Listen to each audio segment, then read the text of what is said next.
नमस्कार दोस्तों, कैसे हैं आप लोग। मैं विवेक कुमार शर्मा आपका स्वागत करता हूं आपके अपने YouTube चैनल रट्टा मार केमिस्ट्री में।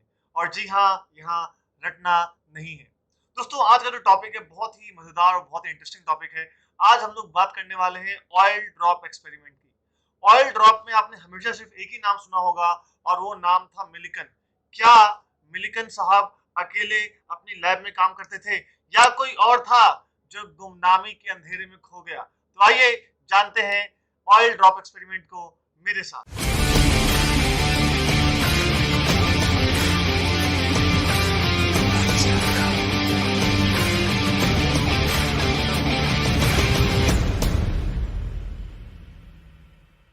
दोस्तों, ऑयल ड्रॉप एक्सपेरिमेंट से एक नाम तो जो जुड़ा हुआ है आपने हमेशा देखा है, ये भाई साहब है मिलिकन साहब। देख रहे हैं इनका चेहरा एकदम मुस्कुराता हुआ आपको घूर रहे हैं। और दोस्तों, इनके एक और साथी थे जिनका नाम था फ्लेचर, हार्वे फ्लेचर। जी हाँ, मिलिकन साहब ने अकेले ऑयल ड्रॉप एक्सपेरिमेंट नहीं किया था, उनके साथ हार्वे फ्लेचर भी थे जो गुमनामी के अंधेरे में खो गए। और आपको जानकर आश्चर्य होगा कि दोनों ने मिलकर काम किया, लेकिन नोबेल पुरस्कार जब मिला इस एक्सपेरिमेंट के लिए तो सिर्फ और सिर्फ मिलिकन साहब उसको लेने के लिए पहुंचे। तो मैं चाहता हूं कि आप लोग इस कहानी का पता लगाएं, क्या राज था। फ्लेचर साहब कहाँ थे जब नोबेल प्राइज मिल रहा था? वो नोबेल प्राइज लेने क्यों नहीं गए साथ में मिलिकन के? तो अगर आपको जवाब मिलता है, आप उस कहानी का खोज पता कर लेते हैं, तो नीचे कमेंट्स में जरूर बताइएगा। चलिए शुरू करते हैं शानदार सफर को। मिलिकन और फ्लेचर की यारी ने किस तरीके से इलेक्ट्रॉन के चार्ज का हमें पता लगा के बताया। चलिए दोस्तों, ये जो आप डरावना सा, बड़ा सा, भयानक सा डब्बा देख रहे हैं, यही वो अपैरेटस है। इसी के अंदर सारा का सारा काम चल रहा था, ऑयल ड्रॉप एक्सपेरिमेंट चल रहा था। ये देख रहे हैं आप, ये सब चीज हम जानेंगे अभी कि ये क्या चीज है। ये देखने के लिए आपका एकदम आंखों से एकदम गोली मारते हुए आपको देखना है दोस्तों। तो ये ऑयल ड्रॉप एक्सपेरिमेंट का अपैरेटस था। और ये बहुत ही ऑब्वियस सी बात है कि इस अपैरेटस से हमें कुछ खास चीजें समझ में नहीं आ रही हैं। तो आइए इसको काट देते हैं और काटने के बाद देखते हैं कि ये कैसा दिखता है। दोस्तों, ये कुछ इस तरीके से हमें अपैरेटस देखने को मिलता है। अभी मैं इसके हर एक पार्ट को आपसे डिस्कस करूंगा और फिर मैं आपको बताऊंगा कि इसकी कैलकुलेशंस क्या थी, ताकि आपको थोड़ा सा ज्यादा अच्छा आइडिया इसका मिल सके। दोस्तों, सबसे पहले आप जो चीज देख रहे हैं यहाँ पर, इस छोटी सी चीज को बोला जाता है एटोमाइजर। अब आप बोलेंगे सर ये क्या चीज है, एटोमाइजर क्या चीज होती है? अरे भाई, कभी अपना कटवाने गए हो ना, बाल बाल बाल की बात कर रहे हैं, बाल कटवाने गए हो ना, वो नाई ऐसे पानी मारता है, फुच फुच फुच फुच फुच फुच। तो जब पानी मारता है तो पानी की बूंदे छोटी छोटी, एकदम छोटे छोटे ड्रॉपलेट्स बाहर निकलते हैं। तो उसी चीज को एटोमाइजर बोलती है। देख रहे हो यहाँ पर, ये दिख रहा है ये वाला, ये जो चीज देख रहे हो, इसके से दबाओ पुच, तो यहाँ से ऑयल जो है अंदर की तरफ गया छोटे छोटे ड्रॉपलेट्स में।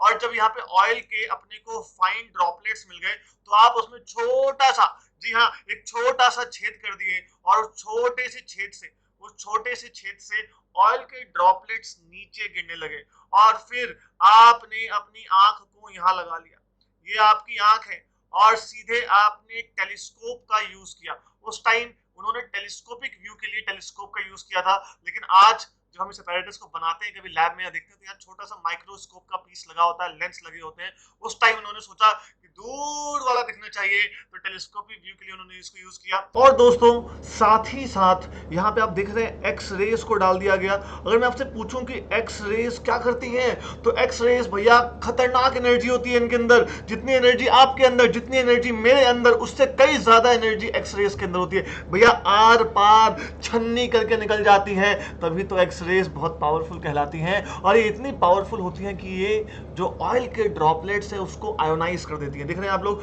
तो जो इस छोटे से छेद से ऑयल का ड्रॉपलेट यहाँ नीचे की तरफ आया था, इसमें आपने ये देखिए एक्स रेज पास की, और ये एक्स रेज जाके आपके ऑयल के ड्रॉपलेट्स को क्या कर देगा, आयोनाइज कर देगा। उसमें से इलेक्ट्रॉन को निकाल देगा, उसमें कुछ चार्ज क्रिएट कर देगा, उसको आयोनाइज कर देगा। और उसके बाद ये जो पीले रंग की जो प्लेट देख रहे हैं आप लोग, एक प्लेट, ऊपर वाली प्लेट पे पॉजिटिव चार्ज है और नीचे वाली प्लेट पर नेगेटिव चार्ज है, ठीक है। और हमने यहाँ पे, मैं आपके लिए एक बैटरी बना देता हूँ, the most important important thing जो मुझे यहाँ पे चाहिए, दैट इज अ बैटरी।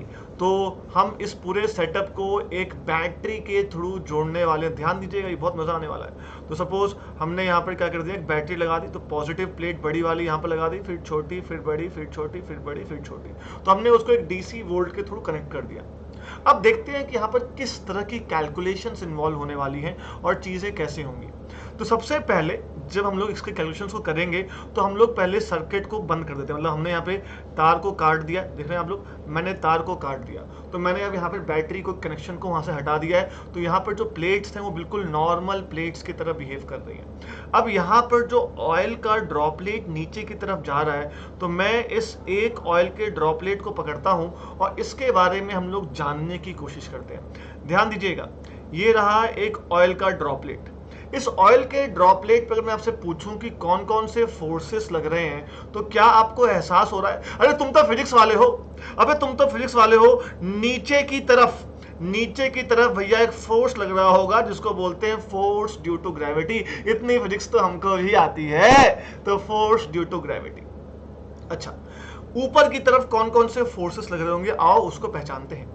अगर मैं बात करूं तो ऊपर की तरफ सबसे पहले जो फोर्स लग रहा होगा आप लोगों के लिए, सबसे पहले अगर मैं बात करूं तो ऊपर की तरफ एक फोर्स लग रहा होगा, that is called as buoyant force. Obvious सी बात है, इस ऑयल ड्रॉपलेट ने एयर के कुछ मास को डिस्प्लेस किया होगा, तो बायंट फोर्स होगा ऊपर की तरफ। साथ ही साथ अगर हम बात करें तो शायद आप लोग समझ पाएंगे कि ऊपर की तरफ एक और फोर्स लगेगा, that is the drag force, है कि नहीं? जो एयर होगा उसमें कुछ ना कुछ रेजिस्टेंस आ रहा होगा, एक विस्कोसिटी। जब ऑयल ड्रॉपलेट नीचे आ रहा होगा तो वो एयर को क्या कर रहा होगा, ड्रैग कर रहा होगा, एक फ्रिक्शन फोर्स क्रिएट हो रहा होगा, that is a drag force. आप इस बात को समझिए। और ड्रैग फोर्स जो होता है मेरे भाई, जो ड्रैग फोर्स होता है ये हमेशा ऑपोजिट लगता है मूवमेंट की डायरेक्शन में। तो आपका ऑयल ड्रॉपलेट नीचे की तरफ आ रहा है तो बायंसी फोर्स ऊपर की तरफ एंड ड्रैग फोर्स ऊपर की तरफ, इतनी बात तो पक्की है। अच्छा, जब एक पार्टिकल नीचे की तरफ आ रहा है तो ड्यू टू एक्सीलरेशन क्या होगा बताइए, उसकी वेलोसिटी पहले बढ़ रही होगी, बढ़ रही होगी, बढ़ रही होगी। और आपको जानकर अच्छा लगेगा कि जो ये ड्रैग फोर्स है, अगर वेलोसिटी बढ़ेगी तो ड्रैग फोर्स भी बढ़ेगा। ये ड्रैग फोर्स फ्रिक्शनल फोर्स की तरह भी बिहेव करता है दोस्तों।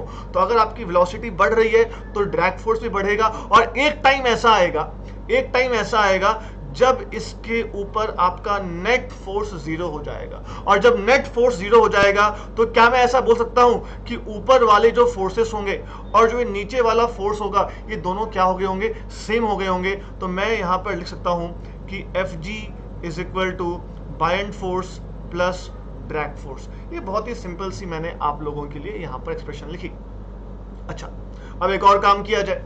अब हम करते हैं कि हमने यहां पर तार जोड़ दी, हमने यहां पर भैया तार जोड़ दी, तार जोड़ दी, तार जोड़ दी। जैसे ही आप यहां पर तार को कनेक्ट कर देंगे, सर्किट कंप्लीट कर देंगे, तो समझिएगा चीजें क्या हो रही हैं। जैसे ही आप सर्किट कंप्लीट कर देंगे और यहां पर आपका ऑयल ड्रॉपलेट पड़ा हुआ है, इस ऑयल ड्रॉपलेट पे क्या होता है दोस्तों, नेगेटिव चार्ज आ जाता है।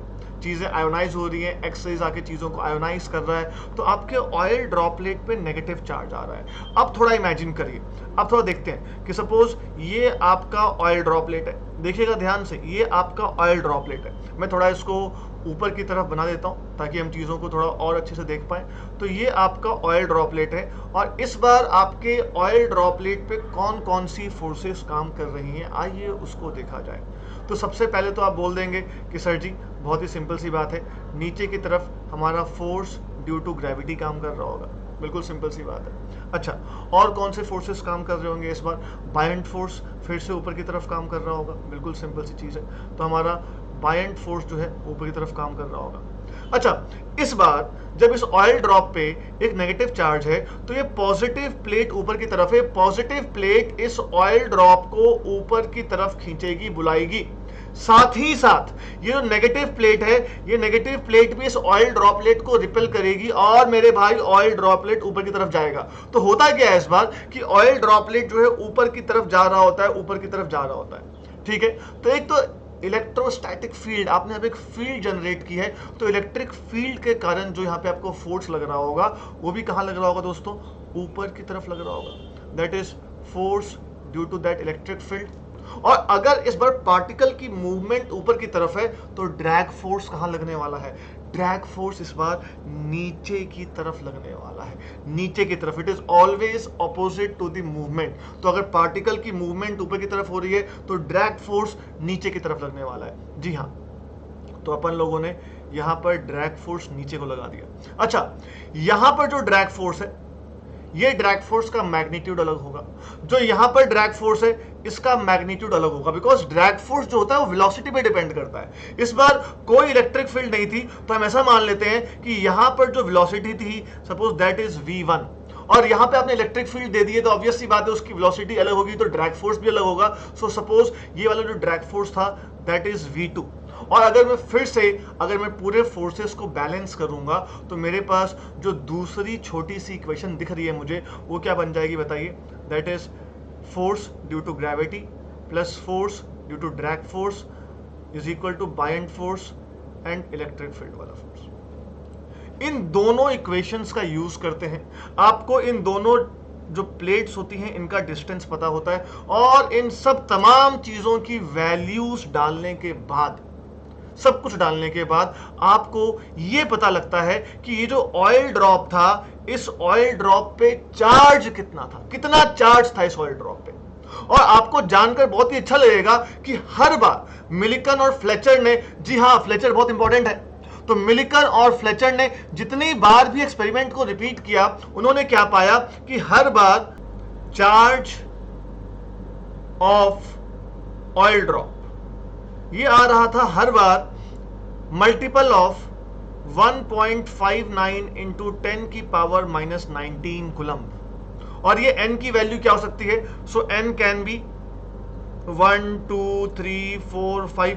उन्होंने देखा कि n कभी फ्रैक्शन में नहीं आ रहा है, मतलब जो भी ऑयल ड्रॉप पे चार्ज आ रहा है वो 1.59 इंटू 10 की पावर माइनस 19 कूलम्ब के मल्टीपल में आ रहा है। तो इससे आप लोग क्या अंदाजा लगा सकते हैं कि this is the minimum charge, कि इतना तो चार्ज होगा ही होगा और इसके मल्टीपल में चार्ज होगा। तो वहां से अब उन्होंने सोचना स्टार्ट किया कि अच्छा, अगर एक नेगेटिव चार्ज है, एक यूनिट चार्ज है, तो उसकी वैल्यू 1.59 इंटू 10 की पावर माइनस 19 कूलम्ब होगी। अगर 2 यूनिट नेगेटिव चार्ज है तो दैट n की वैल्यू 2 हो जाएगी, 2 इंटू 1.59 इंटू 10 की पावर माइनस 19 कूलम्ब है। तो उन्होंने इसको बोल दिया, सिंपल सी बात है, this is n into e, where e is the charge of 1 electron. तो दोस्तों आप लोग देख सकते हैं कि उनके हिसाब से इलेक्ट्रॉन के चार्ज की वैल्यू आई 1.59 इंटू 10 की पावर माइनस 19 कूलम्ब। और आज के टाइम पे जो अपन लोग इलेक्ट्रॉन के चार्ज की वैल्यू जानते हैं, दैट इज 1.603 इंटू 10 की पावर माइनस 19 कूलम्ब। कितना करीब थे,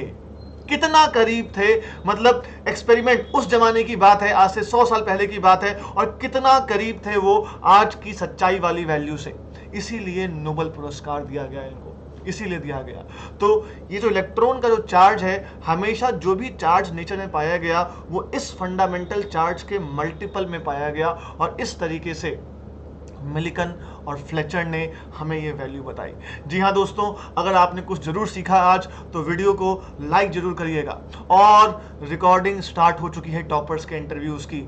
आप लोगों को चैनल के सब्सक्रिप्शन को 500 तक पहुंचाना है, और जल्दी वो आंकड़ा छूने वाला है, और फिर हम शुरू करेंगे अपनी सीरीज मिलके फोड़ेंगे। दोस्तों चैनल को सब्सक्राइब करिए, वीडियो को ज़्यादा से ज़्यादा लोगों को फैलाइए, ताकि हर कोई आए और सीख सके, और उनके मन में एक साहस बन जाए कि केमिस्ट्री में रटना नहीं है, बहुत ही कंसेप्चुअल सब्जेक्ट है। चलिए, तब तक ध्यान रखिए, स्वस्थ रहिए और मस्त रहिए।